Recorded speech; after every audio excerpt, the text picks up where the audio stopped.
Hi everyone, welcome back to my YouTube channel. Today I'm going to be doing a closure sew-in for my client.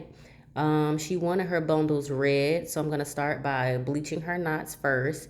And then off camera, I bleached all the bundles and I did a red rinse on all of the hair. And then I did a braid pattern on her hair, basically parted down the middle and braided straight down on each side and then straight to the back, towards the back. And then I use my homemade hair growth oil to oil her scalp first. Okay, so once you get the oil all the way throughout the scalp, you want to massage that in really good. And then what I was doing back there in the back is I noticed that a few of the flyaways got caught up in the braid, and I didn't want to cause any tension on the edges in the front or the hair in the back. So after we do that, off camera, I used Got to Be and I slicked her edges to the back. And then I used the cap and placed the cap on, and I sewed the perimeter of the closure that her closure was going to sit on. I measured it and sewed the cap around that size, and then I put the makeup on it to match her skin tone. And I like to cover my entire section. Some people just like to only cover the parts, but I just like to cover the whole section of the cap that the lace will be over, so you can be versatile with parting your units.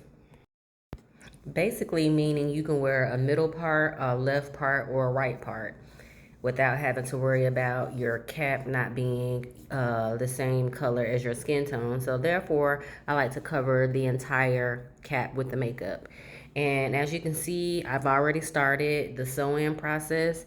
And what I'm missing here is a net. I like to use a net before I sew the hair on, because when you have a net, it's like easier for you to get the hair to sew on, even though it's still easy, but the cap just makes it easier and it's also less stress on the hair. But we tried to go to the beauty supply store and grab a cap, but we were too late, so we had to do what we had to do.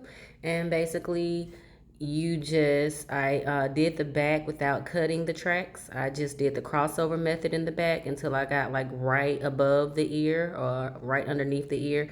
And then that's when I started to measure the tracks as I sewed them on. Also, when I start each row, like at the beginning of the track, I like to take the needle and stick it through the weft and then stick it through the braid. That way, it gives me a more sturdier foundation to make sure that the track doesn't slip or move. And then I basically just use a basic stitch method to go back across the weft. And then once I get to the end of the weft, I use that same technique that I did at the beginning and go through the weft and through the braid again. That way, your track will not move out of place. So once you get closer to the top, nearing your closure, that's when you're going to get your Got to Be or Ghost Bond, whatever glue that you're going to use, and put your layers on your cap. And then you're going to basically bond your closure onto the cap and then sew your closure down around the perimeters. And I also cut the edges, the little tabs off my closure too, to give it a more natural look. And we didn't get to catch any of that on camera, nor did I get to finish because it got late and we both had to hurry up. So this is 2 weeks after her sew-in. She came back to get her hair touched up and refreshed. So basically what I did off camera was I got alcohol and a rag and I cleaned her closure, and I used Ghost Bond to re-tack her closure down, and I tied it down. And while it was tied down, I just went through and I straightened the hair using a heat protector spray and some holding spray. And you just basically do that throughout the entire unit.